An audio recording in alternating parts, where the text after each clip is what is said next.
ขอนอบน้อมแด่องค์พระสัมมาสัมพุทธเจ้าอันเป็นตีเปิงสูงสุดของหมู่เฮาเจ้าพุทธทั้งหลายก็กราบไหว้สามายังพระเถระพระสังฆาธิการครูบาอาจารย์จูรุจูตนโดยความเคารพยิ่งขอเจริญสุขเจริญธรรมจงบังเกิดมิแด่ท่านสาธุชนพุทธบริษัทจุผู้จุคนตีมาสดับหับฟังกับรายการธรรมะกำยองกับตุเจ้ายองป่าสร้างเจ้าวันนี้เอาก็ได้มาพบปะ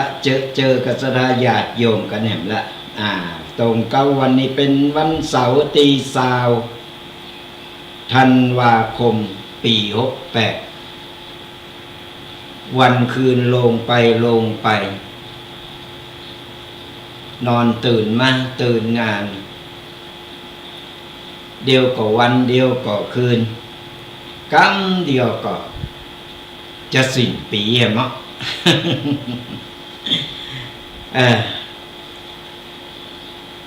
แก่ลงแก่โตลงไปตึงวันก็พยาย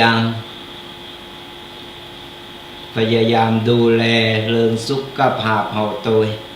ก่อนอยากอายุยืนอยู่ก็ ก็ดูแลสุขภาพกันดีช่วงนี้อากาศก็เป็นแป้งสลายญาติโยมทั้งหลายบึดร้อนบึดหนาวบึดเย็นบางวันก็เหมือนเพิ่นเอาแจในตู้เย็น ออกไปบิณฑบาตนี่โอ้ยพอหนาวสั่นก็ปั่นป้อนก็บ่ถูกปากมันแข็งกระด้างไปเห็นหมด นี่แหละ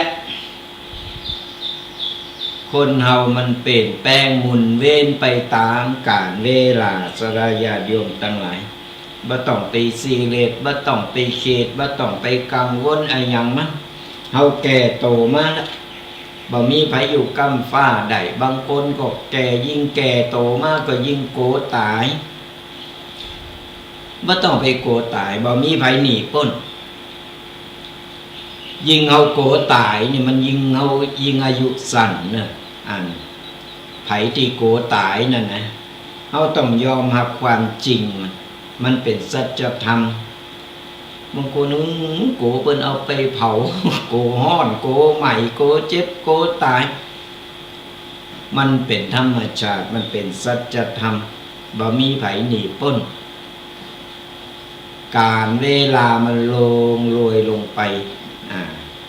นับถอยหลังบ่ฮู้วันใดคืนใดระหว่างที่เรายังมีชีวิตอยู่ระหว่างที่เรายังมีลมหายใจอยู่สิ่งใดดีสิ่งใดที่มันเป็นคุณงามความดีทำเอาไว้สั่งสมเอาไว้เวลาเราตายไปเราก็ได้ไปสู่ภพภูมิที่ดีเวลาเราไก่ตายเราก็ยังมีจิตใจที่ผ่องใสเรายังนึกถึงได้ว่าเราใส่สร้างบุญสร้างกุศลเอาไว้ก่อนตายเมื่อใจพอจะตายมาปุ๊บพอตายมาปุ๊บนึกถึงบุญกุศลยังก็แบบปะพอเฮาบ่เคยได้สร้างได้ทำเอาไว้โยมบาลเพิ่นถามตอนก่อนตายตอนอยู่โลกมนุษย์เนี่ยได้สร้างบุญสร้างกุศลอะไรยังกันไว้ก็บ่ได้สร้างอะไรอย่างนึกบ่ออกเพิ่นก็เอาไปส่งพุ่นน่ะหมอนะ6พุ่นก่อนเฮาได้นึกถึงได้สร้างได้ทำบุญหันได้สร้างอันนั้นอันนี้ไว้มีรูปพระรูปเนรเฮาก็อ้างได้บุญกุศลนั้นมันเพิ่นก็จะเอามาทบทวนเอามาพิจารณาแล้วเพิ่นมีคุณงามความดีอยู่บุญมันได้ช่วยกั้มเฮาศรัทธาญาติโยมทั้งหลายเพราะฉะนั้นระหว่างที่เรามีชีวิตอยู่ก็ต้องอยู่เพื่อรอความตายอย่างเดียวรอวันเวลาตายแล้วก็ตายไปเถอะจะมันเถอะจะไปเกิดอย่างอันเพราะอย่างน้อยเนี่ยเราต้องเวียนว่ายตายเกิดอยู่ เ เฮายังบ่ไปถึงนิพพานบ่ไปถึงตีว่าบ่ต้องมาพุทธมาเกิดแหมละเฮาต้องเวียนว่ายตายเกิดเฮาบ่ฮู้ว่าจะเกิดมาแข็มกี่ภพกี่ชาติใจกรรมใจเวรกันมั้ยเพราะฉะนั้นเราสร้างคุณงามความดีเอาไว้อย่างน้อยมันก็เป็นเสบียงนำทางอย่างน้อยเราก็มีติหวังเพราะว่าเพิ่นจะเกิดมาจากหน้าเฮาก็ยังมีบุญเก่าเฮามีอยู่นี่เฮาก็ได้เกิดมาเป็นมนุษย์ได้มีร่างกายครบโทนกุยอย่างพร้อมที่จะได้สั่งสมบุญต่อได้ครับนี่เต้าอี้เขาก็พอใจแล้วเขาสั่งสมไปเรื่อยๆทุกภพทุกชาติมันก็ไปค่อนไปกองอยู่กับที่เขาบุญกุศลเขาก็จะส่งยุ่งเขาไปในทางที่ดีตายอันจาดหนึ่งก็บ่ต้องมาพุทธมาเกิดได้ไปเสวยสุขอยู่บนจันทร์ฟ้าพุทธเนี่ยเพราะฉะนั้นสั่งสมบุญกันเอาไว้ร่างกายก็สำคัญสระญาติโยมทั้งหลาย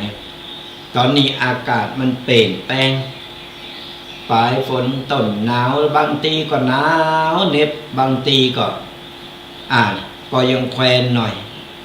บางทีก็ติดลบปุ่นโอ้ยเป็นดีอินดูเปิ่น เปิ่นอยู่ตั้งบนดอยตั้งไก่นี่เปิ่นติดลบโอ้-0 -8 -9โอ้ยเฮาหันแล้วได้พ่อข่าวพ่อนี่ก็เป็นดีอินดูกันก็พยายามนอนห่มผ้าดูแลสุขภาพกันบ่เดียวก็ไอกันคอกๆแคกๆไข้หวัดก็เริ่มระบาดกันมานี่ไปตั้งใดมาตั้งใดก็ปิดแมสนี่ดูแลตัวเก่าก็เอาว่าดูแลตัวเก่าก็บ่มีไผนะเพิ่นแนะนำได้เพิ่นเตือนได้แต่ก็เอาว่าปฏิบัติมันก็เจ้าอันไผจะมาช่วยเฮาได้นอกจากตัวเฮาต้องดูแลสุขภาพของเฮาเองบ่ว่าจะเป็นละเอ็กละอ่อนคนเฒ่าคนแก่ภูมิต้านทานมันมีหน่อยมันก็เลยต้านทานสิ่งแวดล้อมต่างๆนี่ลำบากนะเพราะฉะนั้นต้องคุมร่างกายโตเก่าเนี่ยมันอบอุ่นเอาไว้บ่เหมือนสมัยก่อ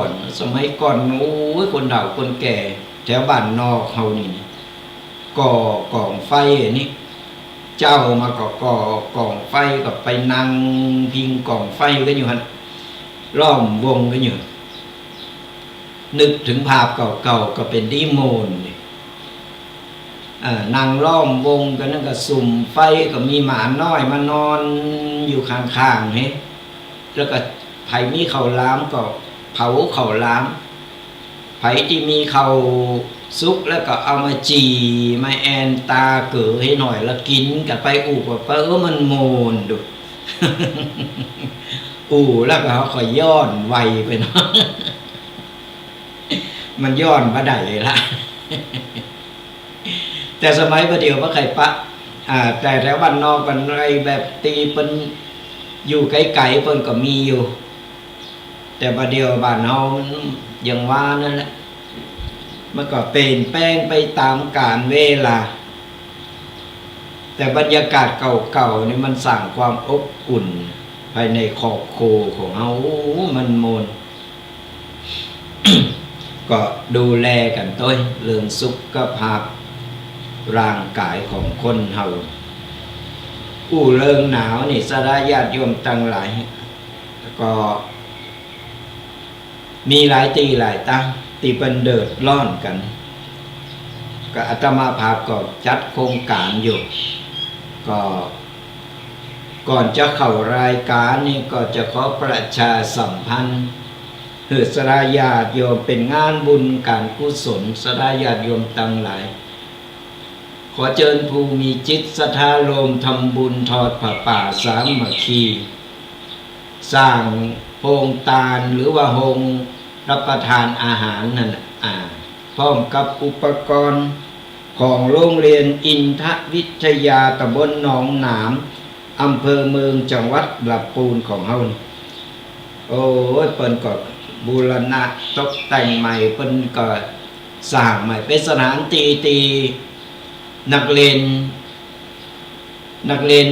ปลอกปลเล็กนักเรียนน้อยๆที่เป็นเน้นยังมาถึงเกณฑ์แต่เปิ้นเอาไปเฮนกันอยู่ที่หันประมาณ100 กว่าชีวิตศรัทธาญาติโยม100 กว่าตนก็เปิ้นสร้างโรงเฮนใหม่สร้างขึ้นมาแหมคือบ่ได้สร้างใหม่แต่เปิ้นบูรณะเปิ้นปรับปรุงใหม่แต่ยังขาดโรงฉันด้วยโรงฉันเวลาสมณเณรน้อยเพิ่นจะได้ฉันเพลหรือว่าทำกิจกรรมต่างๆเนี่ยมันบ่มีสถานที่เพิ่นก็เลยสร้างสมทบทุนสร้างโรงฉันขึ้นมาพร้อมกับบูรณะโรงเรียนกันขึ้นมาใหม่ปรับปรุงกันขึ้นมาก็ทั้งนี้ทั้งนั้นก็ด้วยความลงมือของสนาญาติโยมจูคนนั่นแหละได้โฮมกันได้ช่วยกันก็เลยจัดพระป่ากันขึ้นมาในวันที่30 ธันวาคมส่งท้ายปีเก่าต้อนรับปีใหม่สนาญาติโยมทั้งหลาย ขอสุมาอภัยตัวอาตมาภาพก็วันนี้เริ่มรู้สึกคัดจมูก คัดหูดังอยู่ก็ขอเชิญกันนะสนาญาติโยมทั้งหลายผู้มีจิตศรัทธารวมทำบุญทอดผ้าป่าสามัคคีของโรงเรียนอินทวิทยาหรือโรงเรียนบ้านโฮตำบลหนองหนามตำบลหนองหนามอำเภอเมืองจังหวัดลำพูนของเราจะมีขึ้นในวันอังคารที่30 ธันวาคมในงานก็จะมีการประกอบพิธีฟังธรรมเทศนาเพื่ออุทิศส่วนบุญไปให้กับท่านพระครูโกวิทอมรธรรมอดีตเจ้าอดีตคณะครูและก็อดีตคณะครูของโรงเรียนอินทวิทยาที่เปิ้นได้ล้มหายตายจากไปพร้อมกันนี้ก็จะมีการเจริญพุทธมนต์สืบชะตาคือการคณะครูพร้อมกับผู้ที่มาร่วมบุญในพิธีในครั้งนั้นก็ขอเชิญเจริญพรกันเนอะสาญาติโยมทั้งหลายไปโฮมกินโฮมตานกันในวันที่30 ธันวาคมที่จะถึงนี่ทำบุญส่งท้ายปีเก่าต้อนรับปีใหม่เพราะว่าโรงเรียนนี่เป็นมีแต่เป็นโรงเรียนของสามเณรโดยตรงเลยมีสามเณรตียังบัดถึงเกณฑ์แต่เพิ่นก็เอาไปเฮนโลมกันที่หันก่อนมีหลายตีหลายตั้งมีหลายวัดหลายบ้านเพิ่นส่งไปเฮนกันที่หันก็เป็นนอเนอร์ของพระพุทธศาสนาสนาญาติโยมทั้งหลายก็ช่วยกันสนับสนุนช่วยกัน ไปสนับสนุนแล้วก็จะเป็นออกโครงตานกาหรือว่าจะเป็นโลมเป็นเจ้าภาพต่างๆก็ขอเชิญเจริญพรกันได้เนอะตีโรงเรียนอินทวิทยาหรือว่าตีวัดบ้านโฮตำบลหนองหนามอำเภอเมืองลำพูนจังหวัดลำพูนในวันที่30ที่จะถึงนี่เนอะก็ขอเชิญเจริญพรกันโดยขอประชาสัมพันธ์งานต่อไปก็คือ ขอเชิญคณะสงฆ์คณะศิษยานุศิษย์วัดพระพุทธบาทตากผ้าบ่าว่าจะเป็นลูกศิษย์ลูกหาไผเกิดไปเกยมาหรือจะเป็นลูกศิษย์ในหลวงพ่อของหลวงพ่อพระคุณพระเดชพระคุณเจ้าคุณพระพุทธบาทพิทักษ์ตลอดถึงญาติโยมที่เคารพนับถือได้มาลงบุญหรือว่าทำบุญเป็นกตัญญูกตเวทิตาคุณในวาระโอกาสสุดท้ายตีจะได้พระราชทานเพลิงศพก็ขอเชิญเจริญพรกันเนอประชาสัมพันธ์บอกกันต่อไปโดยว่างานพระราชทานเพลิงศพของเจ้าคุณพระเดชพระคุณเจ้าคุณพระพุทธบาทพิทักษ์ วัดพระพุทธบาทตากผ้าของเฮานี่จะมีขึ้นในวันระหว่างวันที่19ถึง25มกราคมสิ้นปีไปแล้วสิ้นปีไปแล้วก็ไปลืมกันเด้อวันที่19ถึง25มกราคมนี่ณวัดพระพุทธบาทตากผ้าตำบลบะกอกอำเภอป่าซางจังหวัดลำพูนหากสดาญาติโยมหรือว่าลูกศิษย์ลูกหาที่เคยไปเคยมาเคยเคารพนับถือเคยหู้จักกันไข่โลมเป็นทำบุญเป็นเจ้าภาพต่างๆก็ขอเชิญเจริญพรกันได้เพราะว่าจะเป็นเจ้าภาพสังฆทานเจ้าภาพดอกไม้คือเจ้าภาพยามเจ้าภาพผ้าไตรบังสกุลเจ้าภาพพัดรองหรือเจ้าภาพพัตตาหารเพนต่างๆก็แจ้งความจำนงกันไปได้เนอะแจ้งความจำนงกันไปได้ตีวัดพระพุทธบาทตากผ้าโดยตรงก็ได้หรือไปติดต่อคณะกรรมการกันตีวัดพระพุทธบาทตากผ้าก็ได้หากสดาญาติโยมบัสโดก็ติดต่อมาทางรายการก็ได้อาตมาภาพก็จะเป็นสะพานบุญหือติดต่อมาทางเพจเฮาก็จะได้แนะนำติดต่อไปทางวัดพระพุทธบาทตากผ้าทางคณะกรรมการเปิ้นว่าจะเป็นเจ้าภาพอะไรยังได้ก็แจ้งความจำนงกันมาได้เนอะโอ้บัดนี้ลืมเนอะสดาญาติโยมทั้งหลายเป็นวัดใหญ่วัดหลวงเป็นวัดตีเคารพนับถือของหมู่เฮาเจ้าพุทธหลายท่านหลายคนก็มาโฮมกินโฮมตาลโฮมงานกันได้แล้วก็ฝากประชาสัมพันธ์กันไปตัวเนอะย่ำกันแห่งกรรมหนึ่งงานพระราชทานเพลิงศพพระเดชพระคุณพระพุทธบาทพิทักษ์อดีตรองเจ้าคณะจังหวัดลำพูนอดีตเจ้าคณะอำเภอป่าซางอดีตเจ้าอาวาสวัดพระพุทธบาทตากผ้าพระอารามหลวงจะมีขึ้นในระหว่างวันที่19ถึง25มกราคมที่วัดพระพุทธบาทตากผ้าตำบลบะกอกอำเภอป่าซางจังหวัดลำพูนก็ขอเชิญกันได้นะขอเชิญเจริญพรมาโฮมกินโฮมตาลมาโฮมกินโฮมตาลกันได้ก็ขอเชิญเจริญพรกันได้เนอะแล้วฝากประชาสัมพันธ์กันแห่งงานหนึ่งสดาญาติโยมทั้งหลาย ฝากประชาสัมพันธ์กันแห่งงานหนึ่งนั่นก็คือเป็นงาน ของอาตมาภาพเองที่จัดขึ้นมาก็เป็นงานบุญเหมือนกันสดาญาติโยมเป็นงานบุญงานใหญ่เหมือนกันขอเชิญผู้ใหญ่ใจดีเศรษฐีใจบุญเข้าไปโรงงานทิพย์งานติปนว่าแด่น้องบนดอยเป็นการที่ว่าเราจะได้ไปแจกของในวันเด็กแห่งชาติที่จะถึงนี่ก็ขอเชิญเจริญพรกันได้เนอะสดาญาโยมไผ่มีจิตศรัทธาไข่หายไข่ห้องไข่เป็นโลมเป็นเจ้าภาพเราจะไปในวันเด็กวันที่9ที่จะถึงนี่วันที่9มกราคมก็ขอเชิญเจริญพรกันได้เนอะติดต่อมาทางอาตมาภาพเราจะไปแจกผ้าห่มคือกับเราอ่อนบนดอยบดเดียวบนดอยนี่หนาวเพิ่นแจกมาหนาวขนาดต้องการผ้าห่มก็มีเราอ่อนอยู่ประมาณ80คนที่เราจะขึ้นไปแจกพร้อมกับอุปกรณ์การกีฬาอุปกรณ์เครื่องเขียนต่างๆหรือว่าจะเป็นตุ๊กตาขนมนมเนยเราเอาไปแจกคือกับเราอ่อนบนดอย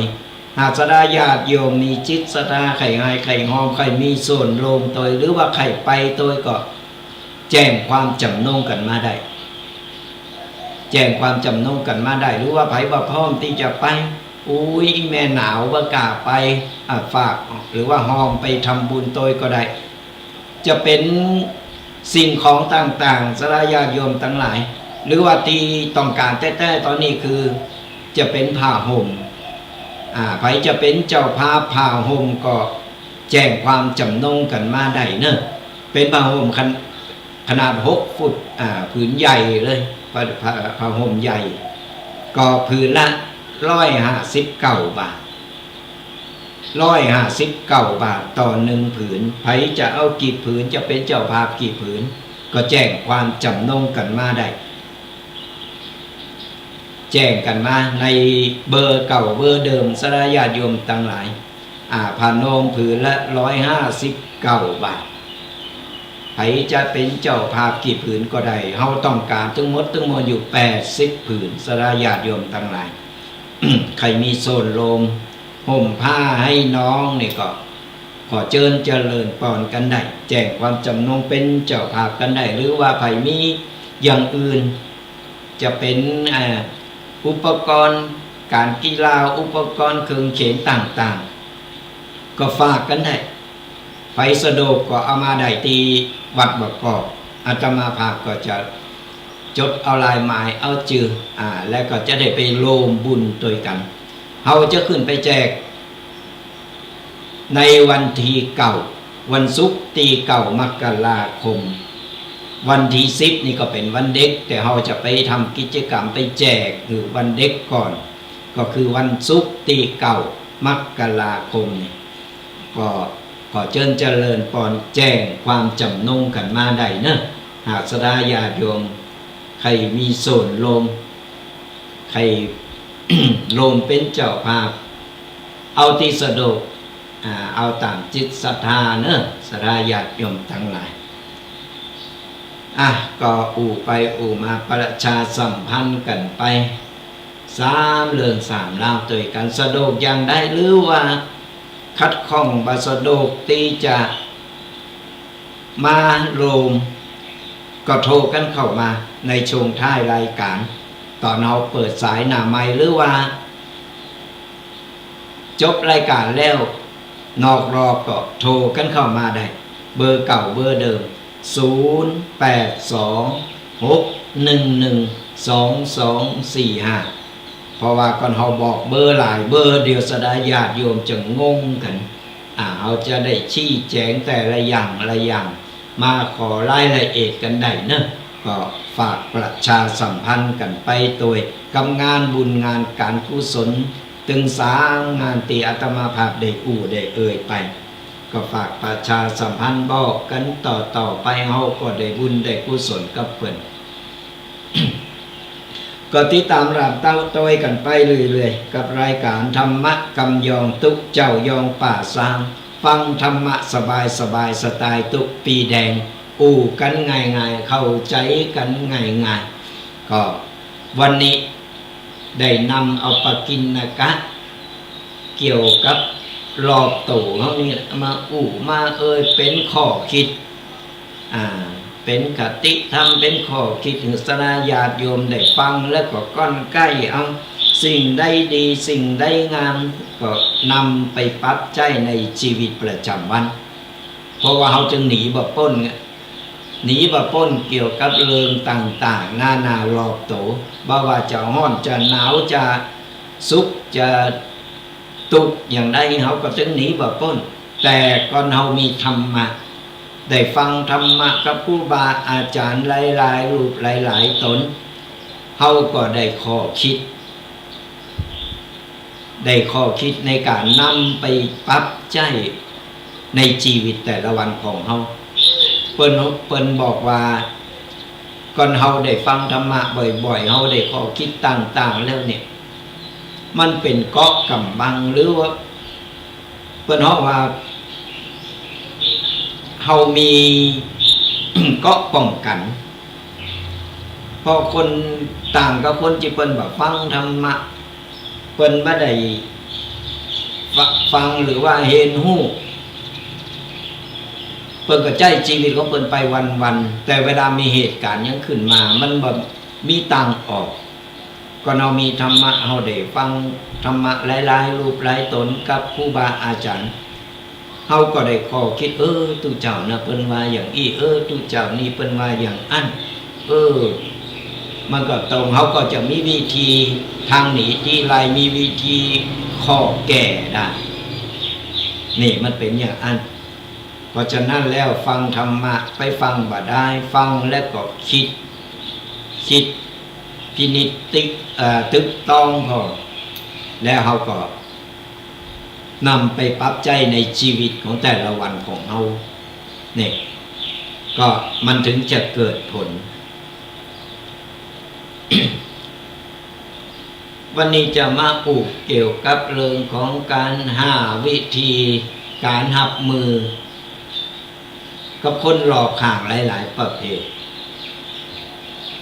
อาตมาภาพเจอว่าอีป่ออีแม่ป่ออุ้ยแม่อุ้ยหลายๆคนหลายๆท่านก็ต้องเจอมาหมดในชีวิตประจำวันแต่ละวันมันเจอตึงดีตึงห้ายเจอตึงตุกตึงสุข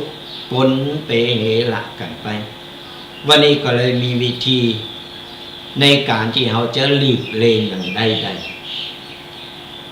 เพราะว่าในโลกใบนี้บ่มีไผรอดพ้นกรรมอู่ของคนอื่นได้ต่อเขาจะเป็นคนดี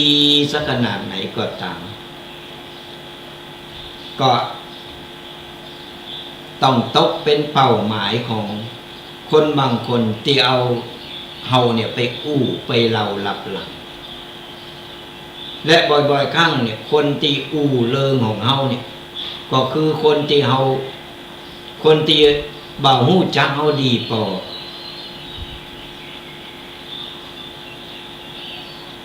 บ่ฮู้จักเฮาแต่บ่ฮู้จักแบบสนิทกันฮู้แบบผิวเผิน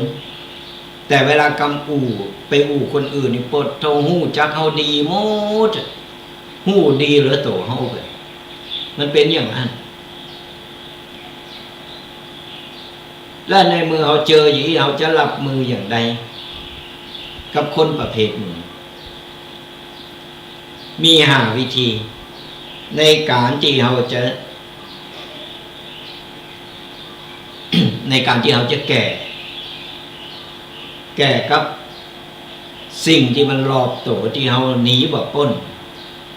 อันดับแรกก็คือเขาเนี่ยมีสติตั้งสติก่อนเป็นการรับมือที่ดีตั้งสติเมื่อเขาเจอกับคำนินทาวาให้ที่บั่นทอนจิตใจตั้งสติมาเรียบร้อยแล้วเป็นว่า1เงียบถือเป็นเพราะเสียงเงียบคืออาวุธของคนที่มีวุฒิภาวะไม่ต้องไปฟังโต้ตอบไม่ต้องไปแก่โตไม่ต้องไปอธิบายอะไรอย่างนี้เขาฟังเพราะว่านิ่งเนี่ยดีที่สุดบัจจัยเปิ้นเถงมาเขาก็เถงไปเปิ้นว่ามาเขาก็เถงไปบัจจัยอย่างอันบัจจัยอย่างมันก็โป๊กวางเกิดอารมณ์ขึ้นมาเกิดอารมณ์โมโหขึ้นมาและปัญหามันก็จะตามมานี่เปิ้นว่าลมปากของคนติพลออกมาก่อนเฮาบ่ไปเก็บมาใส่ใจของกำกูของคนมันแค่ลมปากไปเก็บไปว่าจะพิษจะถูกบ่หัวไปเถงตาปูตาแมนมันก็เกิดประโยชน์ยังขึ้นมาลมปากของคนเฮามันพลออกมาได้หมดปากเหม็นพองปากหอมพองบางคนก็ปากเหม็นฟันก็ไม่ได้แปรงพลออกมาโลเฮาอย่าไปทนดมมันเยอะแต่มนุษย์คนเอานี่ก็แปลกนะเหม็นที่ไหนนี่เอาดังไปไล่ดมเหม็นเนี่ยยังเนี่ยไอ้ยังตายที่ไหนไอ้ยังอยู่ที่ไหนเอาดังไปดมเนี่ยมันอยู่ที่ไหนนะมันเป็นอย่างอันแต่นะคนเอาเนี่ยมันจะคนเหม็นแล้วก็เตวหนีบ่มี ใครหู้ตอนสายปลายเหตุมาจากไหนไอ้ยังตายไอ้ยังเหม็นเอาดังไปไล่ดมพอ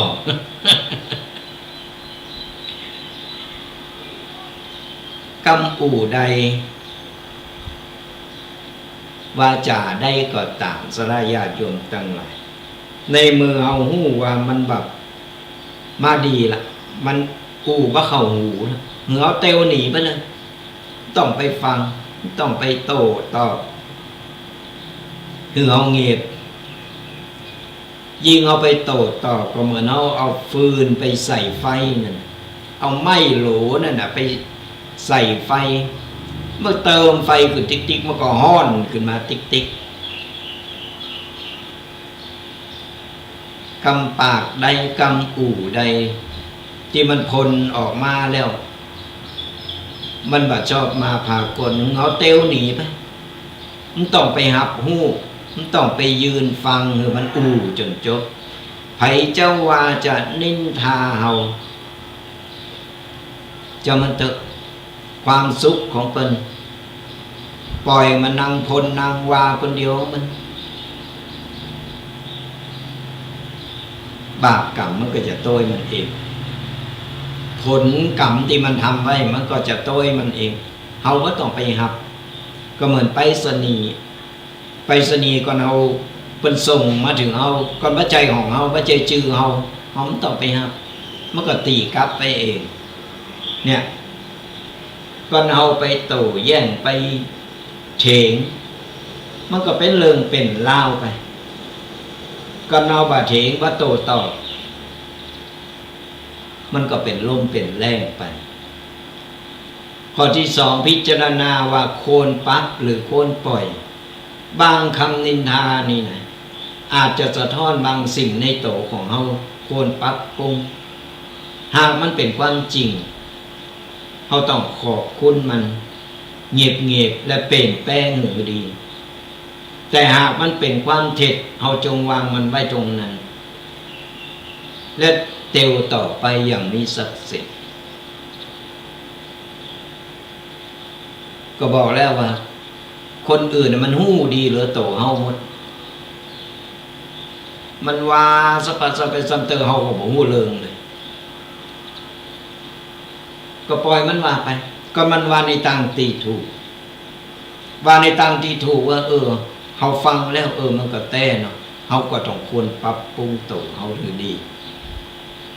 ควรปรับปรุงให้ใหม่แต่ว่าที่มันว่ามาแล้วมันผิดแต่หรือว่าที่มันว่ามาแล้วเนี่ยมันไม่ใช่ความจริงเขาต้องไปโต้ต้องไปเถียงกับมันไปโต้ไปเถียงกับมันก็เป็นเรื่องเป็นราวมันแบบมีเถียงคนอย่างอี้มันมีประโยชน์เปิงน้ำลายแบบใดมันจะเอาชนะเฮาหรือใดเราไปเถียงมันเพื่ออะไรอย่างคนแบบนี้เป็นคนห้องว่าคนบ่มีเหตุผลบ่มีเหตุผลตีว่าจะฟังมันก็เลยเทงเอาชนะอย่างเดียวอาศัยเสียงดังนิดหน่อยอาศัยได้ว่าครู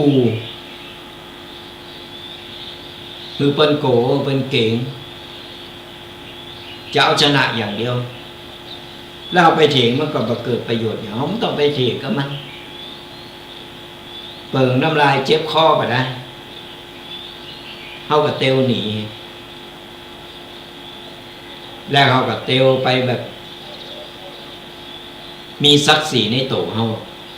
เพราะมันไม่ใช่ความจริงแต่อันใดที่มันเป็นความจริงเขาก็ปรับปรุงมาข้อที่สามอย่าใจพลังชีวิตไปแก่ข่าวคือคนทั้งโลกเนี่ยเข้าใจเฮาไม่ต้องอธิบายคนที่ว่าชอบเฮาต่อเฮาอธิบายอย่างไรบอกเหตุผลอย่างไรมันจึงบอกฟังมันจึงเอาพิษจนได้ เขาใจเวลาและพลังสร้างชีวิตดีๆแทนคือผลลัพธ์ของเขาเนี่ยคือคำตอบระยะยาวเขาต้องไปเสียงเมื่อต้องไปแก่ข่าว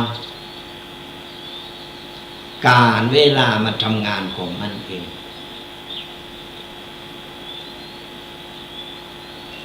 เปิ้นนึงบอกว่ากรรมโบราณที่เปิ้นคำพังเพยเปิ้นว่าระยะทางพิสูจน์มากการเวลาพิสูจน์คนคือการเวลามันพิสูจน์เอาเองความจริงมันจะปรากฏเองเฮาอยู่ของเฮาแบบทำมาหากินของเฮาใจชีวิตของเฮาเป็นปกติ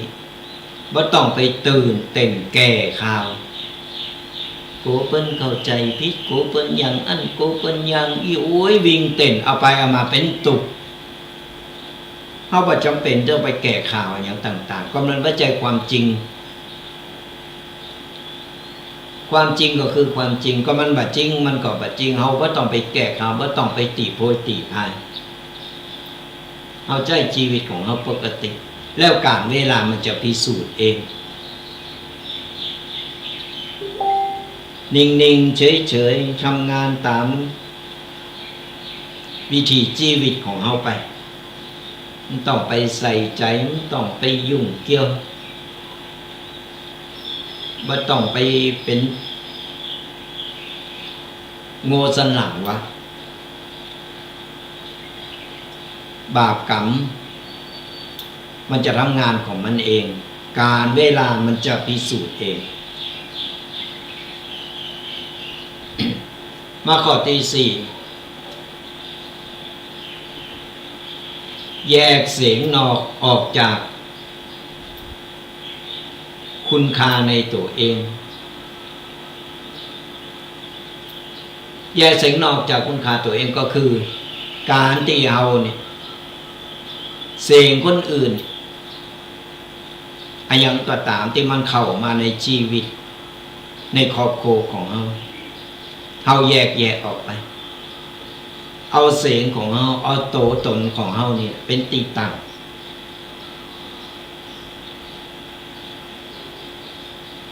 เอาเป็นเป็นจุดยืนของเฮาไอ้เสียงตั้งนอกน่ะก็อย่างที่ว่านะมันหู้ดีกับไปหมดไอ้ป้าข้างบ้านพวกนี้บางทีเอาเริงบางเริงเฮาจะบอกหู้มันหู้ดีหรือเฮาก่อนมันหู้ลงหน้าไปแล้วเอาเฮานี่เฮาจะดีจะเลวเฮาจะสุขจะทุกข์เฮามีอะไรอย่างในใจอย่างใดมันอยู่ที่โตเฮาเพ่ที่เจ้าหู้คนอื่นมันบ่หู้หรอกเหมือนเฮาเหมือนกันเฮาก็บ่สามารถที่จะไปหู้ในจิตในใจของคนใดหรอกว่าเพิ่นคิดอะไรอย่างอยู่เพิ่นมีอะไรอย่างในใจบางคนเป็นมีตุกในใจจะเป็นยิ้มเหมือนแบบมียังเกิดขึ้นแต่ในใจเต้นตึกเฮาก็บ่ฮู้อย่างกับเพิ่นมันโตไผโตมันครอบโคไผครอบโคมัน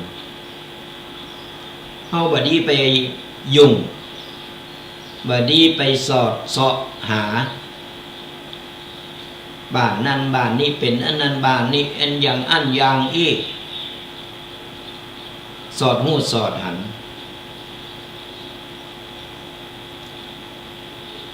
ไปยุ่งเรื่องของคนอื่นเพิ่นจนลืมที่จะมาพอโตเก่าครอบโคโตเก่าเนี่ยจะไปเหือกำอูหมู่นั้นน่ะไอ้ที่มันทำมือเฮาได้เสียสุขภาพจิต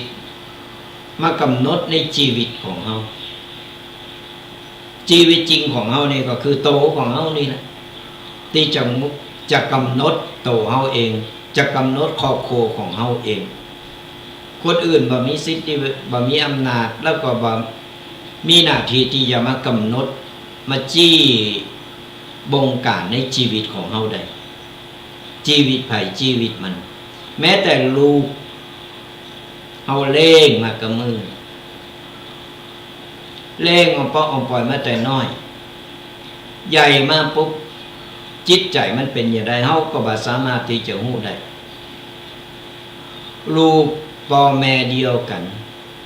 ครอบครัวเดียวกันแต่นิสัยใจก็ต่างกันบ่เหมือนกันก็เพราะอย่างเฮาฮื้อชีวิตเพิ่นได้เฮาฮื้อร่างกายเพิ่นออกมา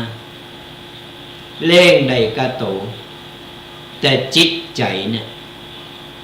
ละอ่อนมันใหญ่ขึ้นมามันก็ต้องการเป็นอิสระต้องการเป็นใจชีวิตแบบของตัวเองเพราะฉะนั้นเอาไปบงการเพิ่นบ่ได้เอาเล่งใหญ่มาแล้วแต่ว่าละอ่อนเนี่ยมันจะสำนึกจะฮู้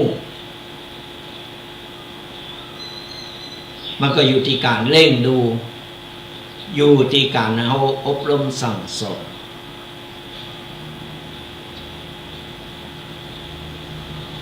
เพราะฉะนั้นเนี่ยเราต้องไปยุ่งเรื่องจะ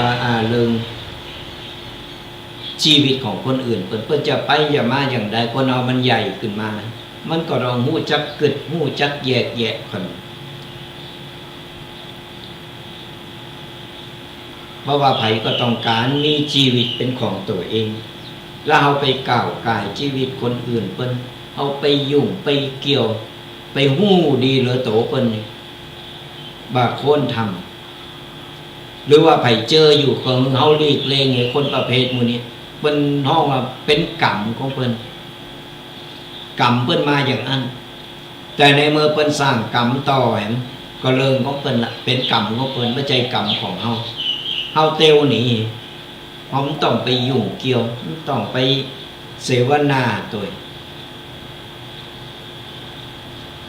มาข้อสุดท้ายสรายาติโยม ข้อที่5เป็นว่าอยู่เหนือกำอู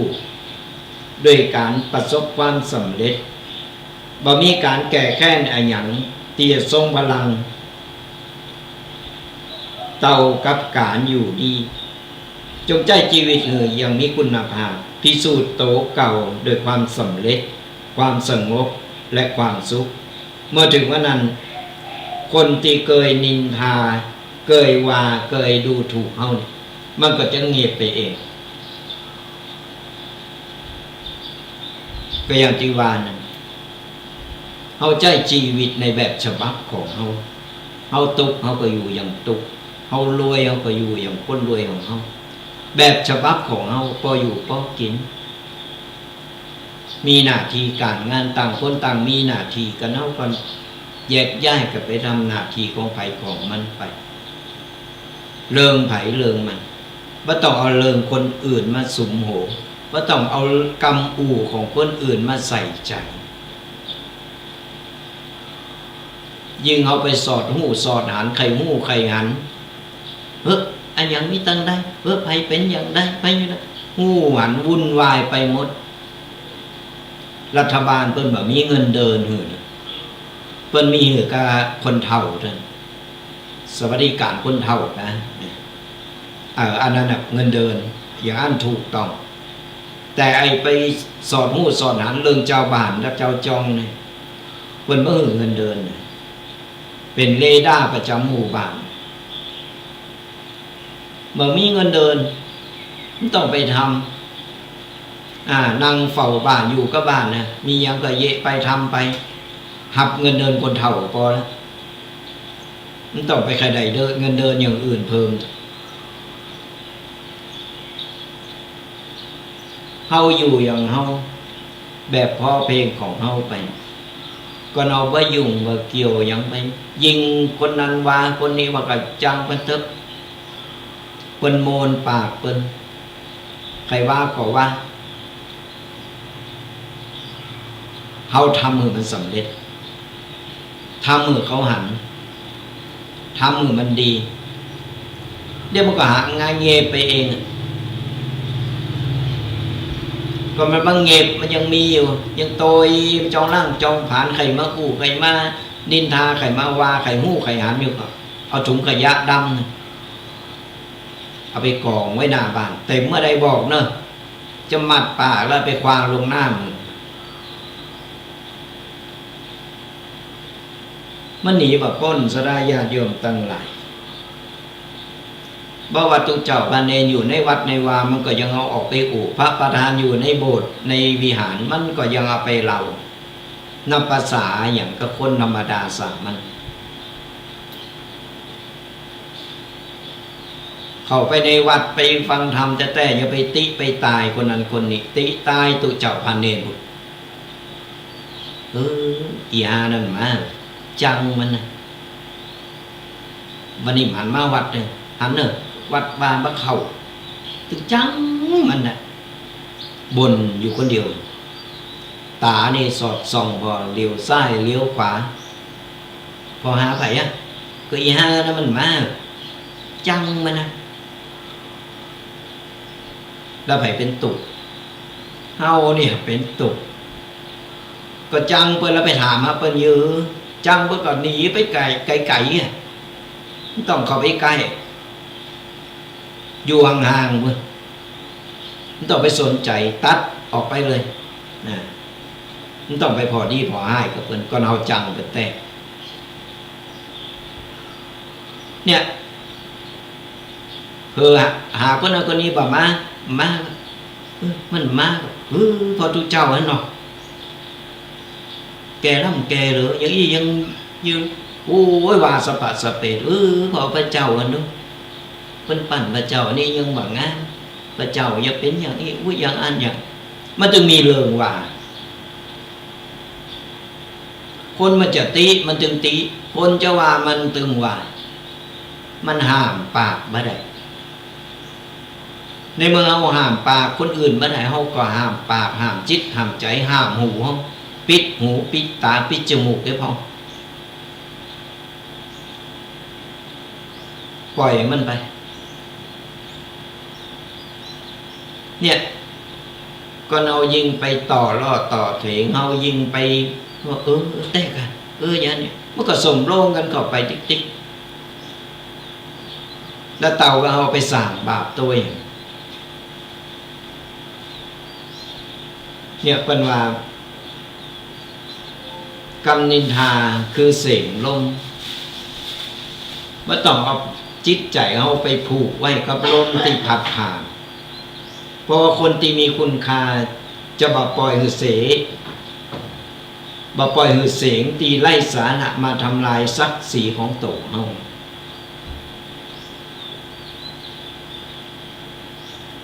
มันเป็นลมเป็นแรงมันนึกจะได้มันก็อู้ไปมันก็ว่าไปเราต้องเอาจิตใจเราไปผูกไม่ต้องไปเก็บเอาของบูดของเน่าของเสียหมดนั้นมาใส่สมองชีวิตคนเราว่าใจถังขยะหัวสมองเราว่าใจถังขยะตีจะเอาสิ่งเน่าสิ่งเหม็นต่างๆเข้ามาในในสมองทำตัวมีคุณค่าจะไปปล่อยเสียงนกเสียงกาต่างๆที่ไล่สาระเข้ามาทำลายศักดิ์ศรีในตัวเขาอยู่อย่างนี้ศักดิ์ศรีเขาตั้งตนเขาตั้งตนเองเนี่ยเป็นคนที่มีคุณค่าเขาสร้างได้กูคนมีคุณค่าในตัวเก่าแต่ก็เอาหู้จักปั๊บหู้จักใจในสิ่งที่ถูกต้องเขาก็จะหันคุณค่าในตัวของเขาเองบ่มีไผจำเจาะด้อยบ่มีไผต่ำต้อยด้อยไปกว่าไผแต่ละคนมีดีมีโชว์อยู่ในตัวแต่เขาจะงัดเอาสิ่งใดออกมาใจก็เอาความโชว์ออกมาหรือปัญหาปัญพอเปิ้นก็จะพอเฮาในมุมมองตีบัดดีก็เฮาทำตัวดีเอาความดีออกมาใจเปิ้นก็จะหันคุณค่าในตัวเฮาถึงจะว่ามีคนหันในคุณค่าตัวเฮาเองเฮาก็จะรู้ว่า เฮาทำตัวอย่างอยู่เฮามีคุณค่าในตัวเฮามีศักดิ์ศรีในตัวเฮานี่ซึ่งมดตึงโมตีได้อู้ได้เอ่ยมาสดาญาติโยมได้ฟังก็อย่างน้อยก็เป็นข้อคิดเป็นคติสอนใจลองก้อนใกล้ลองกึดแล้วนำไปปรับใจมีลูกบอกลูกมีหลานสอนหลานพออย่างน้อยเราก็เป็นการที่ว่าได้หืดธรรมะกับละเอกละอ่อนรุ่นหลังที่ประสบการณ์ก็ยังน้อยอยู่แต่หมู่เฮานี่มันผ่านกันมาหนักโดนกันมาหมดละอ่อนมันก็จะได้ข้อคิดเฮาก็จะได้บุญได้กุศลก็ฝากสระญาติโยมกันเอาไว้ตัวก็ติดตามลำต้อยกันไปเนอะสระญาติโยมตั้งหลายกับรายการธรรมะกำยองกับตุกเจ้ายองป่าสร้างฟังธรรมะสบายสบายสไตล์ตุกปีแดงวัดบกกอกก็เป็นประจำทุกๆวันเสาร์ตั้งแต่เวลา 8 โมงจนถึง 10 โมงโดยประมาณก็เป็นกูเป็นกีมกัสระญาติโยมกันก่อนบ่มีการมีงานตั้งใดเฮาก็ได้มาปะมาปกกันก่อนมีการมีงานก็ฟังครูบาอาจารย์รูปอื่นๆกันไปสลับซับเป็นมุนเว้นกันบ่ว่าสระญาติโยมจะฟังรายการตั้งวิทยุช่อง YouTube Facebook ไลฟ์สดหรือว่าจะเป็นกลุ่มไลน์ต่างๆก็ติดตามได้หลายๆช่องทาง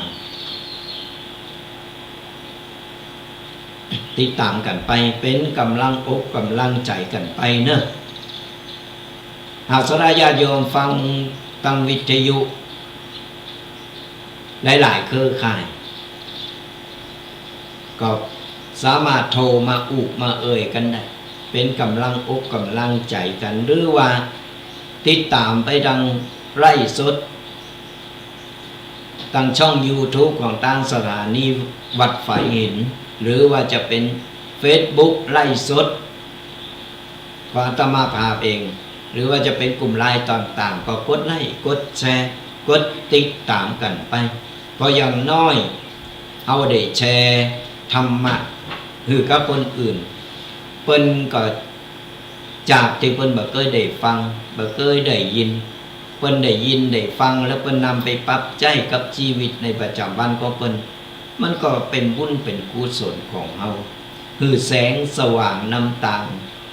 ชีวิตของคนที่เพิ่นบ่เคยได้ฮู้ได้ฟังบุญกุศลก็เกิดกับตัวเฮาเหมือนกันกดไลค์กดแชร์กดติดตามกันไปเป็นกำลังอกกำลังใจกันฟังอยู่ตั้งใดเดี๋ยวสักครั้งเราจะเปิดสายหน้าไมค์สระญาติโยมได้มาอุมาเอ่ยมาตักมาตายกันอากาศเป็นอย่างใดฟังแล้วรู้สึกอย่างใดพองใดข้อคิดอะไรอย่างกันอย่างใดก็คำเดียว จงแฮมเกิงชั่วโมงเราจะเปิดสายหน้าไมค์สระญาติโยมกันก่อนอื่นก็ขอประชาสัมพันธ์กันแห่งกรรมหนึ่งเนอะสระญาติโยมตั้งหลายประชาสัมพันธ์บอกกันต่อๆกันไปขอเชิญศรัทธาญาติโยมโลมทำบุญทอดผ้าป่าสามัคคีของโรงเรียนอินทวิทยาหรือว่าวัดบ้านโฮตำบลหนองหนามอำเภอเมืองลำพูนจังหวัดลำพูน ทอดผ้าป่าสามัคคีจะมีขึ้นในวันอังคารที่ 30 ธันวาคมส่งท้ายปีเก่าต้อนรับปีใหม่มาเอาบุญใหญ่บุญหลวงกันเนอะสระญาติโยมทั้งหลาย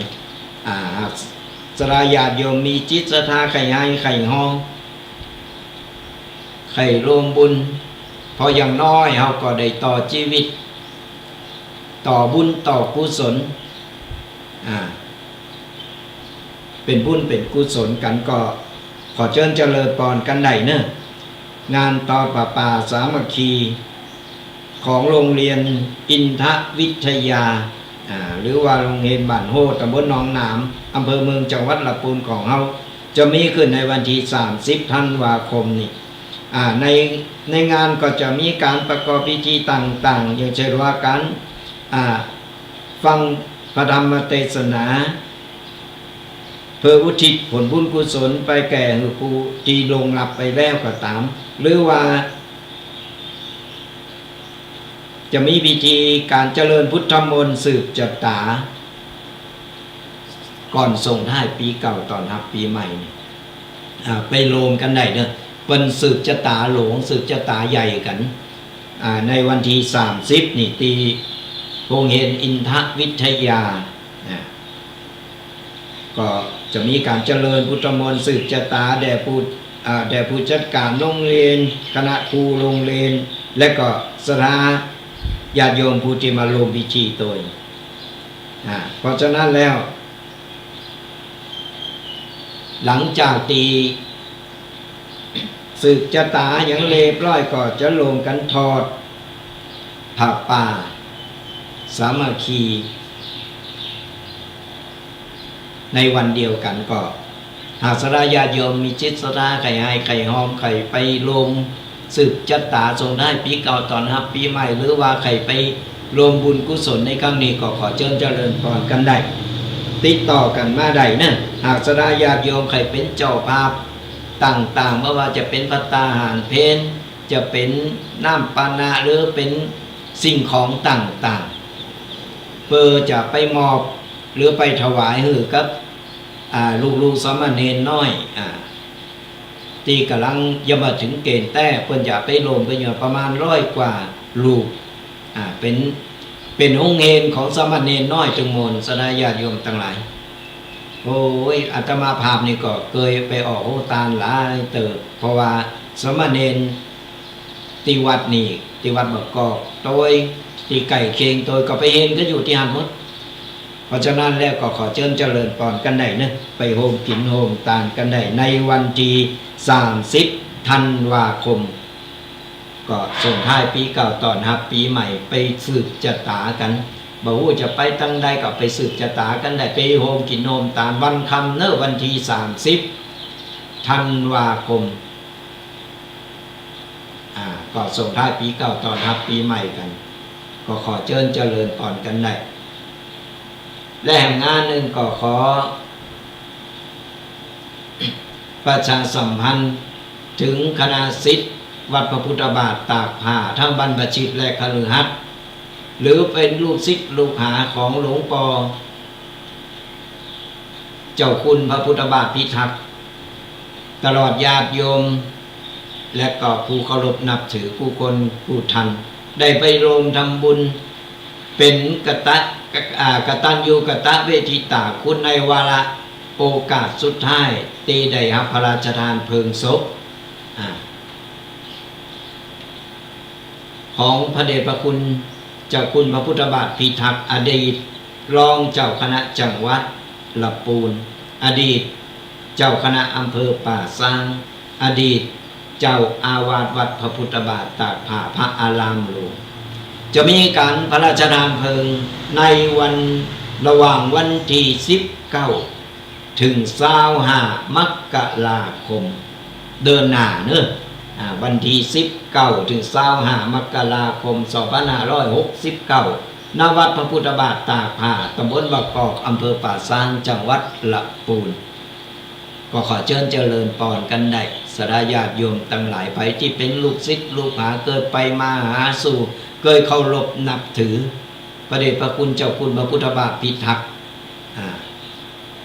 ก็จะมีการพระราชทานเพลิงในวันที่19ระหว่างวันที่19ถึง25หากศรัทธาญาติโยมมีจิตศรัทธาใครให้ใครหอมใครโลมเป็นเจ้าภาพเพราะว่าจะเป็นเจ้าภาพสังฆทานเจ้าภาพภัตตาหารเพลเจ้าภาพผ้าไตรบังสกุลต่างๆนี่ก็ขอเชิญเจริญพรติดต่อแจ้งความจำนงกันไปได้ที่ คณะกรรมการวัดพระพุทธบาทตากผ้าจังหวัดลำพูนหรือว่าโทรมาขอรายละเอียดกันได้ที่อาตมาภาพที่เบอร์0826112245ก็ได้อาตมาภาพก็จะเป็นสะพานบุญเหอะว่าจะไปติดต่อที่ไหนติดต่อก็ไปอย่างใดก็เอาบอกเบอร์โทรไปหลายๆเบอร์สรายาติโยมจำไม่ได้จดบัตรตันก็เพราะฉะนั้นเอาเบอร์เดียวนี่แหละแล้วก็แจ้งความจำนงกันมาสอบถามรายละเอียดกันมาโทรมาได้โทรมาได้เพราะว่าจะจบรายการแล้วก็ตามก็สามารถโทรมาสอบถามกันได้โทรมาสอบถามกันว่าก็ในมีขึ้นเมื่อใดอย่างใดนี่เป็น3 งานนี่ก็ติดต่อกันมาได้เนอะและขอประชาสัมพันธ์แห่งงานหนึ่งนั่นก็คืองานการกุศลหรือว่าห่มผ้าให้น้องนี่ก็หากสดาญาติโยมใครมีส่วนรวมในการที่จะไปแจกของวันเด็กคือกับนักเรียนในวันเด็กแห่งชาติก็คือวันศุกร์ที่9มกราคมนี่ก็ขอเชิญเจริญพรกันได้เนื้อสดาญาติโยมทั้งหลายเฮาก็จะอาตมาภาพนี่ได้จัดคือมีการไปแจกของวันเด็กที่บนดอยโดยการเอาผ้าห่มกาเครื่องอุปกรณ์เครื่องเขียนอุปกรณ์การกีฬาต่างๆขนมนมเนยตุ๊กการ์ตูนไผมีอะไรอย่างใครฝากไปแจกก็ขอเชิญเจริญพรแจ้งความจำนงกันมาได้ที่เราจะไปแจกที่โรงเรียนบ้านทุ่งหลวงตำบลแมวินอำเภอแมวางจังหวัดเชียงใหม่ติดปากวันละปูน จังหวัดเชียงใหม่ของเรานี่เองก็ขอเชิญเจริญพรกันได้เนอะแจ้งความจำนงกันมาไผที่จะเป็นเจ้าภาพประเดี๋ยวนี้เพิ่นต้องการผ้าห่มหนักประมาณ80 ผืนที่เราจะเอาขึ้นไปแจกหากสดาญาติโยมใครมีส่วนรวมในการเป็นเจ้าภาพนี้ก็แจ้งความจำนงกันมาได้ผืนละ159 บาทเป็นผ้านมขนาด6 ฟุตอย่างหนาอย่างดีเลยเขาจะเอาไปแจกหือละอ่อนที่อยู่บนดอยเปิ้นหนาวตอนนี้เปิ้นแจกมาขนาดบ้านเฮายังหนาวเท่าอีกแล้วก็ตำบลเนี่ยจะขนาดไหนก็คือพอ ละอ่อนเปิ้นต้องการผ้าห่มอย่างมากต้องการผ้าห่มก็รวมเป็นเจ้าภาพกันให้ผืนละ159 บาทจะเอากี่ผืนก็ตามเจตนาหรือว่าไผมีของเล่นของขนมครบเกี่ยวต่างๆหรือว่าจะเป็นอุปกรณ์การกีฬาอุปกรณ์การกีฬานี่ก็ต้องการอุปกรณ์เครื่องเขียนนี่เอาที่สะดวกหากสดาญาติโยมมีจิตศรัทธาใครให้ใครหอม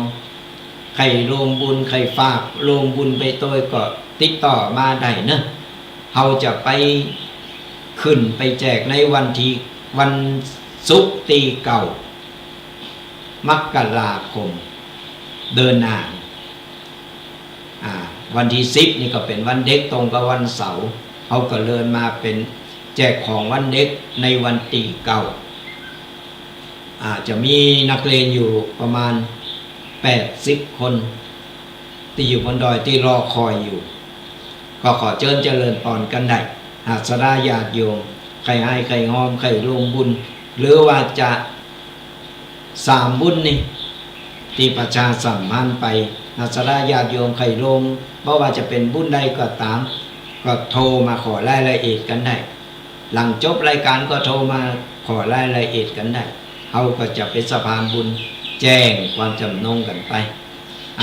เอาบุญตัวกันสดาญาติโยมทั้งหลายส่งท้ายปีเก่าต้อนรับปีใหม่แล้ว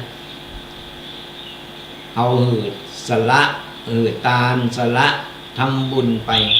พออย่างน้อยก็เป็นบุญเป็นกุศลก็เอาในปลายปากหน้าจะสิ้นปีแล้วสิ้นปีแล้วก็สิ่งดีๆสิ่งใหม่ๆก็จะเข้ามาหาตัวเอาเพราะฉะนั้นก็ขอเชิญเจริญปอนติดต่อกันมาได้หากใครกินไข่ตาลไข่หอมไข่รวมบุญตัวก็ขอเชิญเจริญปอนกันได้อาราธนาญาติโยมทั้งหลายตอนนี้ก็ถึงเวลาที่เราจะเปิดสายหน้าใหม่เพื่อสระญาติโยมได้มาอุมามาตักมาตายกันที่ไหนหนาวของอากาศเป็นอย่างไรไผมีอย่างก็มามากันตักตายกันมาได้ตีเบอร์โทรศัพท์0826112245ไผที่กำลังฟังรายการใหม่กำลังเข้ามาฟังตัวเจ้าที่ไหนมาเจ้าอยู่หันไข่โทรมาตัวไข่หูจักมักจีก็เกณฑ์สมุดปากกาและก็โทรกันเข้ามาเนอะอาจจะบอก1 9 1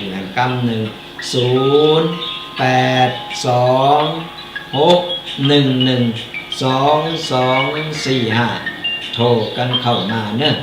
มาและสายแรกเจริญปอนหนาวมากมาแล้วแม่ครูหนาวเนาะวันนี้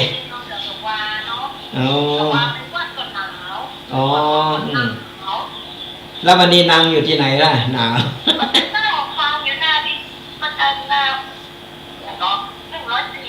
อ๋อ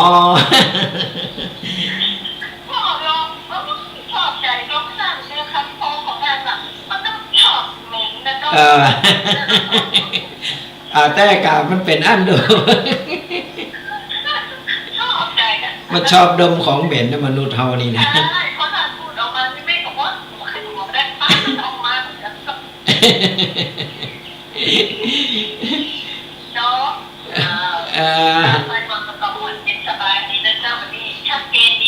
วันนี้ชัดเจนดีเนาะเป็นกำลังใจกันวันนี้ถึงมาละบักควาFC กันเป็นประจำเป็นกำลังใจกันเนาะเจริญปอนเจริญปอนฮัลโหลวันนี้เตวบุตรมาแล้วจากตั้งใดจากวัดแม่ริมเป็น FC กันมาประจำ เป็นได้บ้างอากาศวันนี้ขนาดในช่องนั้นเห็นนี่นะเนาะมนดีเนาะ ชอบของเหม็นนะมนุษย์เป็นภาษายอมที่ยังม้วนอะไรครับก็วางม้วนอะไรครับก็จึงบอกดูคนยอมคนด่าคนบาดเจ็บดูอากาศเป็นได้เย็นหนาวเนาะหนาวครับมันเริ่มหนาวแล้วก็เริ่มหนาวมาแล้วก็พอดีตำบลดอยทางอย่างแม่วินเนี่ยปฏิว่าจะขึ้นไปแจกของไปแจกมาโมหนาวดูละอ่อนเปิ้นก็เลยว่าจะขึ้นไปเดินหน้านี่แหละเดินหน้าจะขึ้นไปเอาผ้าห่มไปแจกเปิ้นก็ตอนนี้ก็มีงานโทรไปรอบๆข้างแต่ที่วัดแต่ก็ยังบ่มียังมีรอบๆเนี่ยอยู่ไกลๆหมู่ไกลหมู่หิมก็งานหนักงานหลายอยู่ เป็นกำลังใจกันไปเนาะ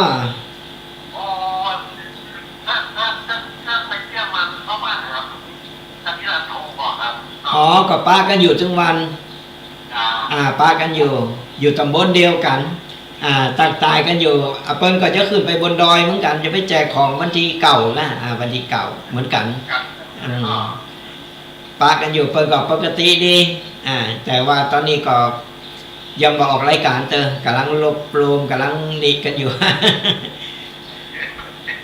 เป็นกำลังใจกันบุญรักษานะก็เป็นกำลังอกกำลังใจกันไป บางคนก็ถามนะท่านพระมหาประสิทธิ์ก็ยังตอนนี้เพิ่นก็เริ่มปกติดีขึ้นมาแล้วปกติมาแต่ว่านี่ก็ยังปะยังได้อู้กันอยู่ก็โทรกันเข้ามาเนอะสนญาติโยมทั้งหลายฟังอยู่ตั้งใดฟังธรรมะแล้วเป็นอย่างใดได้ข้อคิดยังก็มาอู่มาเอ่ยมาหู้จักมาจีกันเอาไว้โทรกันเข้ามาเบอร์เก่าเบอร์เดิม0826112245โทรมาอุมาเอ่ยกันตับไตหู้จักมักจีเป็นกัลยาณมิตรดีต่อกันก่อนบ่มีการมีงานตั้งอื่นเฮาก็ได้มาอุมาเอ่ยกันก่อนมีการมีงานที่อื่นเฮาก็ไปทำกิจของเฮาเฮาก็บ่ละบ่ลืมกัน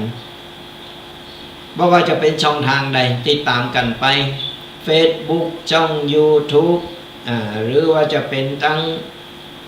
กลุ่มไลน์ต่างๆกดไลค์กดแชร์กดติดตามกันไปก่อนอื่นก็ขออนุโมทนาบุญกับคณะญาติโยมที่เพิ่นเข้ามาพอทั้งไลฟ์สดทั้ง Facebook แล้วก็คอมเมนต์ต่างๆมาคือกำลังใจกันมาก็ขออนุโมทนาบุญกันเดี๋ยวจบรายการก็จะได้ต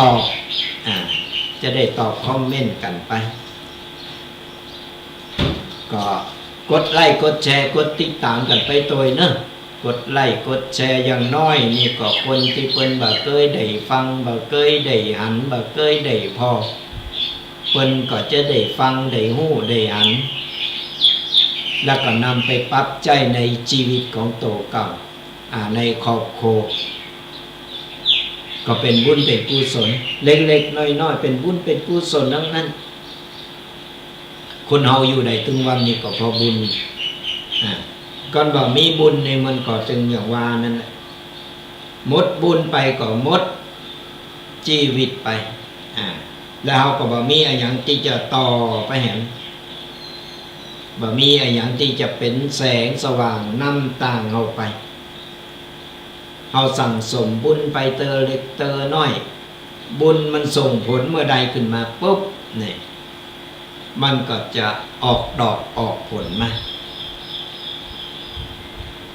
ชีวิตเฮามันก็จะดีขึ้นมาจะมีสิ่งดีๆเข้ามาก็มีบุญมีวาสนาขึ้นมาแล้วนี่บุญบ่มีโตตนแต่เฮาสามารถที่จะสัมผัสแล้วก็ฮู้ได้ว่านั่นคือบุญนั่นคือบาปก็โทรกันเข้ามา0826112245ไปว่าเข้าใจอะไรยังหรือว่าอยากได้รายละเอียดในบุญที่อาตมาภาพได้ประชาสัมพันธ์กันไปแล้วนั้นก็สามารถโทรมาถามกันได้ที่ไหนเมื่อใดฟังบัดตันลืมไปละก็ฝากกันตัวหรือว่าโทรกันเข้ามาสอบถามกันได้สอบถามรายละเอียดกันได้ว่าจะได้นำไปประชาสัมพันธ์กันตัวหรือว่าใครรวมกินรวมตานกันระวังรอสายก็จะจะไปเลยขออนุญาตรับสายก่อนเนาะจะเลินปอนให้แต่เจ้าเสียงใสจากตั้งใดฮะแม่ลิมมาแล้วเป็นได้พองวันนี้แม่ลิมหนาววันนี้หนาวค่ะวันนี้หนาวขึ้นมาแล้วเจ้าใจที่นี่ก็หนาวเหมือนกันนะหนาวเย็นเลยแต่วันนี้นะเนาะใจก็อีแหละอากาศเปลี่ยนแปลงหนาวฮ้อนบึดหนาวไก่ละค่ะไก่ละเจ้าแบบเขาถามเลยค่ะเหมือนกันนะดูแลสุขภาพกันมันเปลี่ยนแปลงเนาะเป็นกำลังอกกำลังใจกันไปฟังชัดเจนเนาะวันนี้ชัดเจนค่ะแบบบางค่ะนะแต่แบบนะโอ้แต่เอาไปปฏิบัติแล้วแต่ใจเลยค่ะ นั่นแหละมันคือมันสิ่งรอบข้างรอบตัวเฮานี่แหละเฮาต้องพบต้องเจออยู่แล้วเพราะฉะนั้นเฮาก็นำไปก้อนใกล้เอาไปอันใดดีเฮาก็ก้อนใกล้เอาไปนำไปปฏิบัติมันก็ถึงจะเกิดผลเป็นกำลังใจกันนะบุญอาสานะสาธุแม่ลิมมาแล้วก็นี่แหละอากาศมันวันนี้ขนาดเนี่ยบนดอยพระบาทพอออกไปก็มีหมอกมีเมฆยังคึมอยู่ ก็อากาศยังมาถึงก็ร้อนแต่ก็ยังเย็นอยู่ยิ่งฝ่ายยิ่งหนาวมันเป็นอย่างไร แต่ตอนเจ้าแต้ก็บอกก็หนาวตอนใดก็ไปลืมนะฝากประชาสัมพันธ์กันไปโดยโทนกันแห่งกำหนึ่งกับงานบุญการกุศลต่างๆ ระวังล่อสายโทรศัพท์อยู่เฮาก็จะประชาสัมพันธ์ไปเป็นงานบุญงานการกุศลขอเชิญสระญาติโยมได้มาลงบุญตอดผ้าป่าสามัคคีฉลองอาคารโรงเรียนอินทวิทยาตำบลหนองหนามอำเภอเมืองจังหวัดลำพูนของเราในวันที่30 ธันวาคม30 วันตรงกับวันการสระญาติโยมทั้งหลายหากสระญาติโยมไข่โฮมกินนมตาลไข่มาสืบจัตตาหลงเนี่ยเพราะปณิมนต์ตุเจ้ามาหลายลูกหลายตนในวันที่30นี่ก็มาลงสืบจัตตามาลงกินโฮมตาลกันไผสะดวกก่อนไผบ่สะดวกก็สามารถติดต่อมาได้ตั้งรายการอาตมาภาพก็จะเป็นสะพานบุญใครให้ใครห้อมใครรวมบุญกุศลเป็นเจ้าภาพต่างๆก็ขอเชิญเจริญพรกันได้หรือว่าไปใครใส่ซองผ้าป่าที่อาตมาภาพก็ยังมีอยู่ในวันนั้นอาตมาภาพก็จะปักต้นไปปักต้นโลมก็อยู่นี่ตึงสดาญาติโยมบ้านบักกอกตัวตึงหลายตีหลายตั้งเขาจะปักต้นไปเพราะว่าสมณีน้อยของเขาก็ไปเห็นอยู่หันไปเห็นอยู่องค์เห็นนี่แต่ยังขาดจตุปัจจัยในการที่จะสร้างโรงภัตตาหารหรือโรงอาหารโรงอาหารตีเจอสามเณรน้อยประมาณ100 กว่าชีวิต100 กว่ารูปกว่าตนเนี่ยตีไปเห็นอยู่ที่หันจะได้มีตีฉันเป็นตีเป็นกิจลักษณะถึงวันนี้ก็ฉันตามอัธยาศัย ยังแบบเป็นกิจลักษณะเถอะเป็นองค์เฮนน้อยเป็นองค์เฮนเนนน้อยสดาญาติโยมต่างหลายมีหลายตีหลายตั้งหลายวัดหลายว่าในละปูนไปเห็นโลมก็อยู่หันก็เหมือนกับว่าไปเพาะหน่อเนอพระพุทธศาสนากันหากสดาญาติโยมใครสะดวกสบายใครโฮมกินโฮมตาลคือสามเณรน้อยของเฮาได้ศึกษาเฮนูก็ขอเชิญเจริญพรกันได้รวมเป็นเจ้าภาพหรือโทรกันมาตั้งเบอร์โทร0826112245นี่ก็ได้หรือว่าสะดวกก็จะเอาโฮงตาลมารวมก็ได้เฮายังต้องการหนักอยู่ในวันที่30เนี่ยวันคำนี่เพิ่นจะมีกิจกรรมต่างๆมีการสืบจัตตามีการฟังธรรมฟังธรรมเพื่ออุทิศส่วนบุญสุขกุศลไปถึงผู้ที่ก่อตั้งโรงเรียนที่เพิ่นลงหลับไปแล้วแล้วก็อดีตคณะครูโรงเรียนผู้ที่เสียชีวิตไปแล้วก็ตามก็จะมีการทำบุญมีการฟังธรรมทำบุญแล้วก็มีการสืบจัตตาเจริญพุทธมนต์สืบจัตตาในวันนั้นก็ขอเชิญเจริญพรกันได้เนอะบอกแล้วก็ประชาสัมพันธ์กันไปโดยงานตอดผ้าป่าสามัคคีของเพื่อฉลองอาคารเรียนของโรงเรียนอินทวิทยาจะมีขึ้นในวันที่30 ธันวาคม 2568ก็สะดวกก็ขอเชิญเจริญพรกันได้เนอะและข้าประชาสัมพันธ์เลิงตี2ก็ขอเชิญคณะสงฆ์คณะศิษย์วัดพระพุทธบาทตากผ้าทั้งบรรพชิตและคฤหัสถ์หรือว่าจะเป็นลูกศิษย์ลูกหาคนเคยไปมาหาสู่กันหลวงพ่อเจ้าคุณพระพุทธบาทพิทักษ์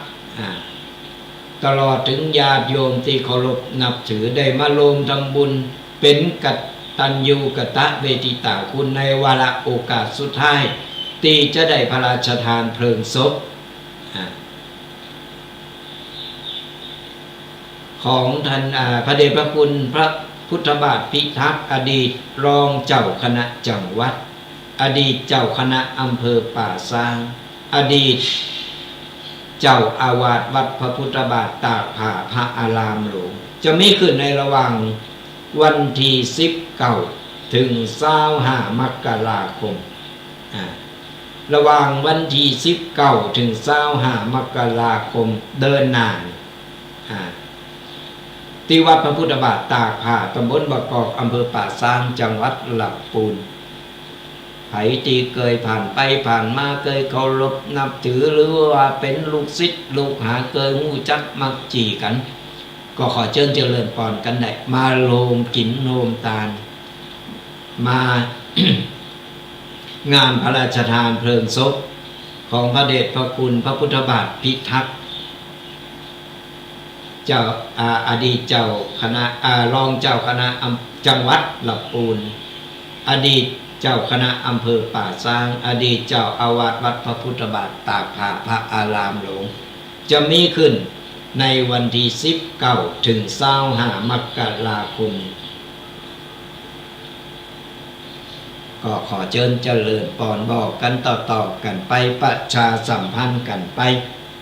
ไผที่เคยได้รู้จักมาจีหรือว่าไผเคยรวมเป็นเจ้าภาพบ่ว่าจะเป็นเจ้าภาพสังฆทานในแต่ละวันหรือว่าจะเป็นเจ้าภาพไตรบังสกุลเจ้าภาพภัตตาหารเพลหรือว่าเจ้าภาพต่างๆตามจิตศรัทธาก็ขอเชิญเจริญพรแจ้งความจำนงกันมาได้แจ้งความจำนงกันมาโดยตรงที่วัดพระพุทธบาทตากผ้าที่คณะกรรมการเขาจะมีคณะกรรมการของเขารออยู่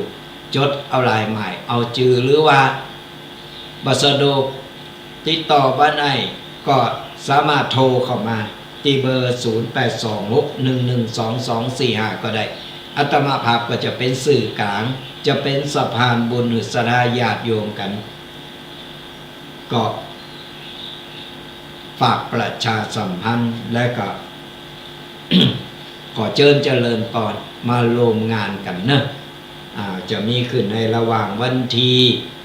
19ถึง25มกราคม2569ก็ขอเชิญเจริญพรกันได้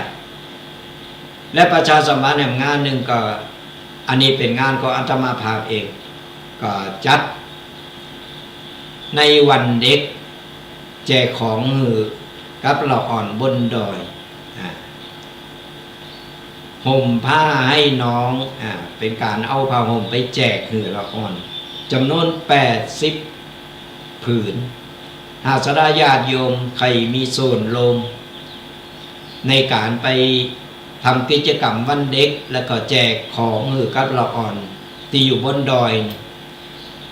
ของโรงเรียนบ้านทุ่งหลวง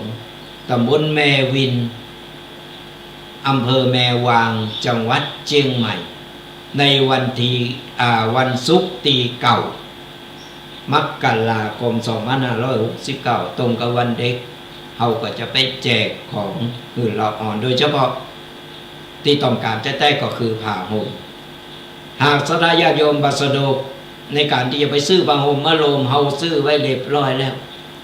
สดาญาติโยมได้โลมบุญกันจำนวน80ผืนจะเอากี่ผืนก็ได้จะเป็นเจ้าภาพโลมกี่ผืนก็ได้ผืนละ159 บาท159 บาทขนาดใหญ่6 ฟุต อย่างหนาอย่างดีที่เราจะไปแจกละอ่อนตั้งบนดอย หรือว่าสระญาติโยมมีตุ๊กตาเครื่องใจเครื่องซอยขนมครบเคี้ยวต่างๆหรือว่าจะเป็นอุปกรณ์การกีฬาอุปกรณ์การศึกษาการเรียนก็ได้สระญาติโยมทั้งหลายแล้วแต่จิตศรัทธาหรือความจำนงของสระญาติโยมทั้งหลายเอาตีสะดวกไม่ว่าจะเป็นเจ้าภาพผ้าห่มเจ้าภาพเครื่องกีฬาเจ้าภาพเครื่องการเรียนอุปกรณ์การเรียนหรือว่าจะเป็นเจ้าภาพตุ๊กตาขนมต่างๆเขาจะมีกิจกรรมไปเล่นกับละอ่อนในวันเด็กที่บนดอยที่โรงเรียนบ้านทุ่งหลวงตำบลแม่วินอำเภอแม่วางจังหวัดลำพูนของเราจะมีในวันที่เก่ามกราคม2569ก็ขอเชิญเจริญพรกันโฮมกินโฮมทานบุญเล็กบุญน้อยก็ติดต่อกันมาได้เบอร์เดียวเบอร์เดิมนี่แหละ0826112245เราก็จะได้รวมบุญหรือว่าทำบุญตัวกันเป็นบุญเป็นกุศลเป็นสเสบียงนำทางเราไปสู่ในภพภูมิตีดีสระญาติโยม ก็ฝากประชาสัมพันธ์กันไปตัวไปอยู่ไก่อยู่หิมหรือใครมาลมกินลมตาลก็ขอเจริญพรกันได้ยังมีเวลาเหลืออยู่โทรกันเข้ามา0826112245ฟังอยู่ตั้งใดจ้าฟังแล้วเป็นอย่างใดรู้สึกอย่างใดได้ขอคิดอะไรยังก็มามาเอ่ยมาตักไตเป็นกูเป็นกีมกันอย่างน้อยเขาก็จะได้มู้จักมักจีเป็นกัลยาณมิตรดีต่อกันได้ก็ติดตามลำต้อยกันไปเป็นประจำกับรายการธรรมะกำยองตุกเจ้ายองป่าซางฟังธรรมะสบายสไตล์ตุกปีแดงฟังง่ายๆเข้าใจกันง่ายๆทุกๆวันเสาร์ตั้งแต่เวลา 8 โมงจนถึง 10 โมงโดยประมาณ2 ชั่วโมงเต็มที่เราจะได้ได้ได้ตัดได้ตายกันก็สามารถโทรมามาหรือไผพอตั้ง Facebook ช่อง YouTube กลุ่มไลน์ต่างๆกดไลค์กดแชร์กดติดตามกันไปพออย่างน้อยๆเขาก็ได้แชร์บุญเป็นว่าการหืดธรรมะคือเป็นการที่หืดตานที่สูงสุดเป็นการหืดตานที่สูงสุดขออนุญาตรับสายกันนะเจริญพรจากนมัสการเจ้าจากตั้งใดเสียงใสอย่าแต่กำลังคุณขึ้นมาเดียวพอดีก็คุณเจ้าบอกเบอร์บอกบอยนะพระเจ้าบอกว่ายังแต่เพราะว่าเป็นคนพิการทางด้านสายตาพิการสายตาเสียงแจ๋วเสียงยังหนุ่มยังน้อยอยู่นี่เสียงฟังเสียงอายุ68แล้วโอ้เสียงเป็นใสเนาะแล้วฟังอยู่ทั้งใดฟังอยู่อำเภอแม่แตงตำบลสัตยาเจ้าแม่แตงเป็นได้อากาศวันนี้แม่แตงวันนี้นึกว่าจะหนาวไปยังงั้นถ้าว่าตะกี้น่ะก็จะว่ายิ่งควายก็ยิ่งหนาวยิ่งควายก็ยิ่งหนาวฟังชัดเจนดีเนาะอากาศดีชัดเจนเจ้าที่ขึ้น104นะเจ้าเนาะ104ใจ104วัดไปเห็นแล้วมีเครือข่ายหลายตีอยู่ว่าต้องขายก็ไม่ได้ขายเพราะว่าตะกอนยังลิงสัญญาณต้องขายประเดี๋ยวไม่ได้ลิงแล้วเนาะไม่ได้ยินลิงแต่ก็ชัดเจนยี่มาเจอวันนี้ก็ได้ฟังนะครับดีละกำลังมาฟังอยู่ก้าแล้วก็ฟังหูเลิงอู่ยอง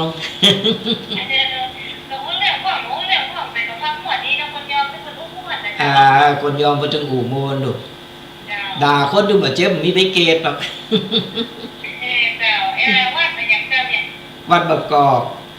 ก วัดมะกอกตำบลมะกอกอำเภอป่าซางจังหวัดลำพูนอยู่ใกล้ๆวัดพระพุทธบาทตากผาเคยมาอ๋อใจนั่นแหละอยู่ติดกันนี่แหละ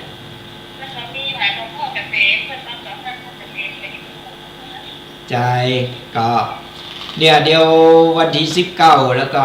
19ถึง25นี่ก็จะมีพระราชทานเพลิงศพก่อนวางก็ขอเชิญเนอะมากินมาตาด้วยกันเป็นกำลังใจกันนะบุญรักษา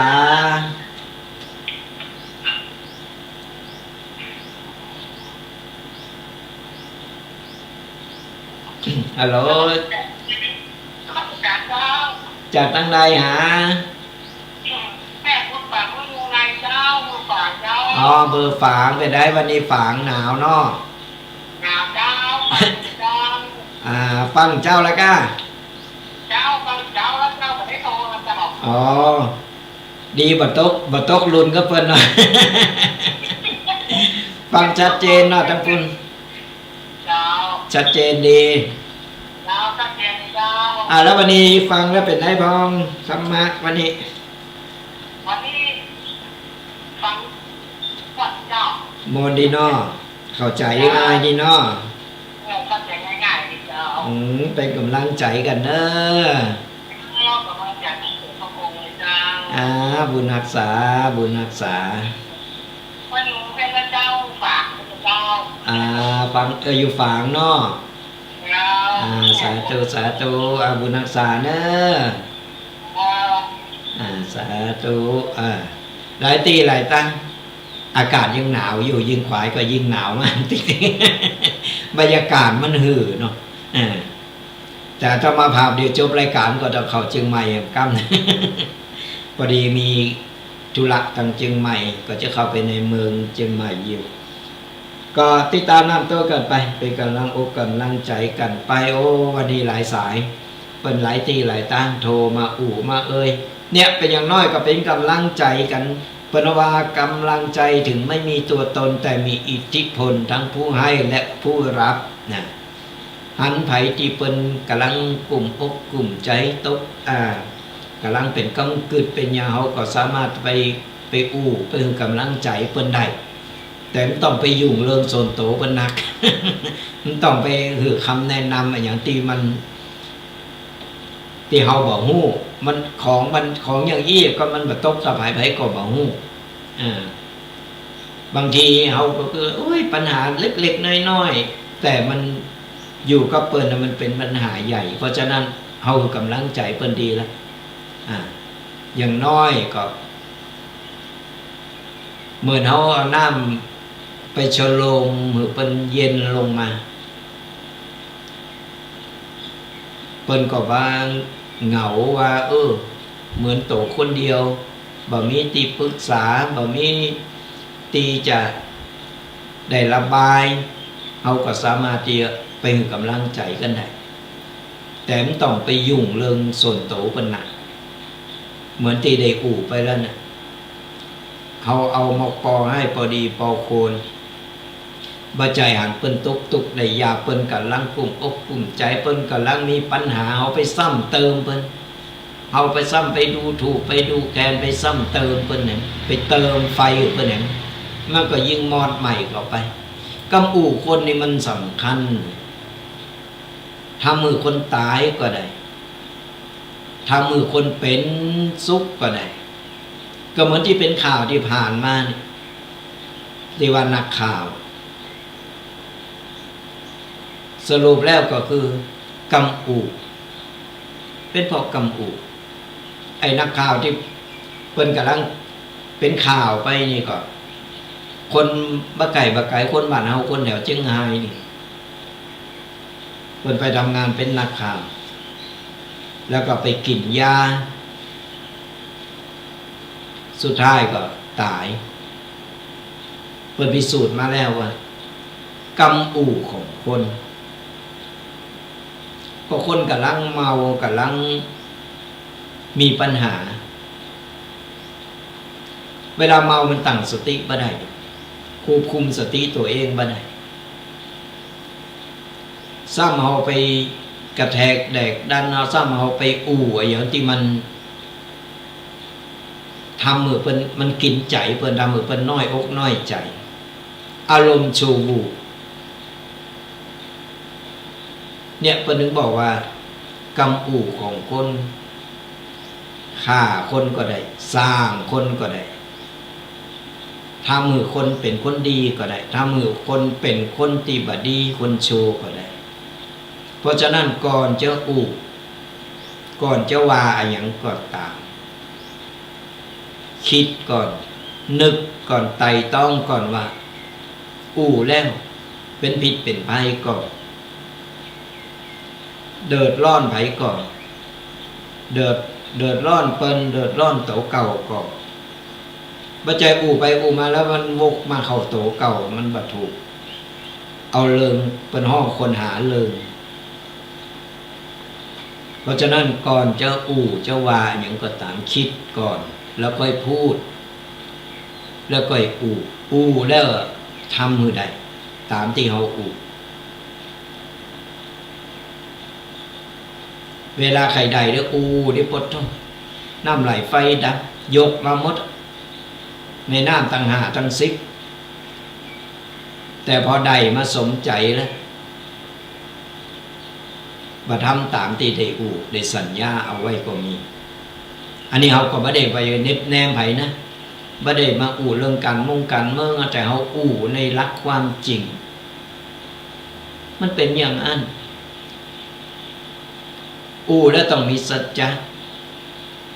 สัจจะของคนเฮานี่มันสำคัญคนใดบ่มีสัจจะก็ใจบ่ได้ต้องมีสัจจะสัจจะนี่สำคัญ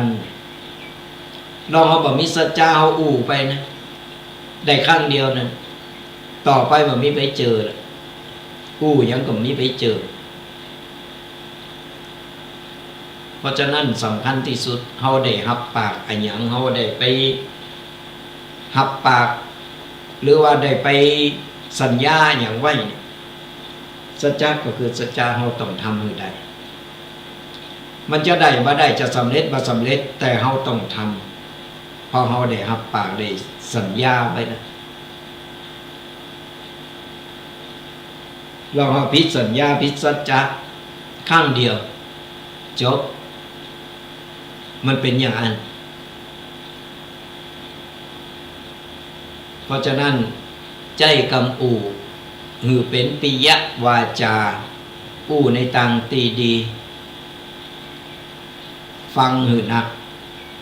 ธรรมชาติเป็นสร้างหูไว้2 หูสร้างปาก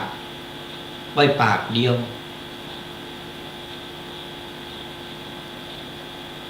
เปิ้นหือเฮาอู่หือน้อยฟังหือนักแต่ถึงวันนี้คนมันบ่อั้นดูมันอู่นักหรือหูดูใจผิดประเภทหู2 หูนี่บ่ฟังอ่ะเป็นอู่ปากเดียวนี่ปดต้องเนี่ยมันตรงกันข้ามกันเพราะฉะนั้นบางครั้งบางคราวเลิงบางเลิงเขาบ่จำเป็นต้องหู้หับหู้เลยกูเลิงก็ได้เลิงบางเลิงเขาบ่สามารถบ่จำเป็นที่จะต้องเก็บมาคิดทุกเลิงเลยก็ได้ปล่อยสมองมันวางเอาเลิงภายในโตภายในครอบครัวของเขาก่อนแล้วเรื่องอื่นเรื่องข้างบ้านนั้นฟังพอหับหู้แต่มันต้องเก็บมาคิดฟังพอหู้ว่าเป็นอย่างอันเป็นอย่างอี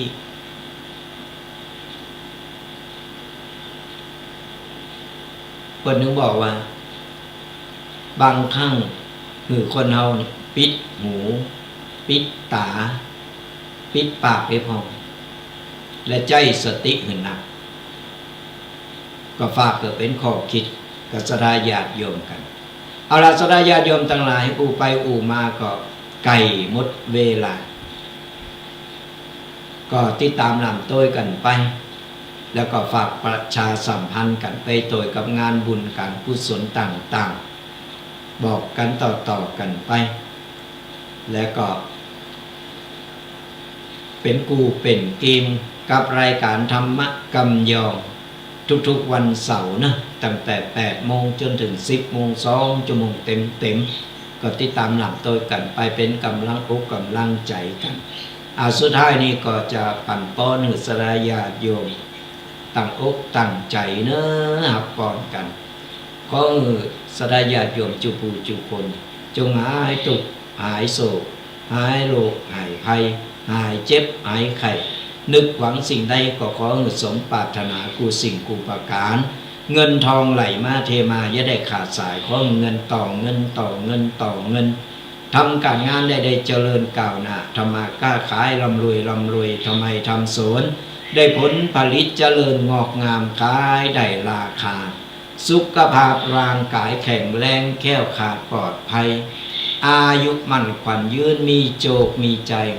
คือบุญปกปักรักษาคุ้มครองกันกูคนเนอขอเจริญพร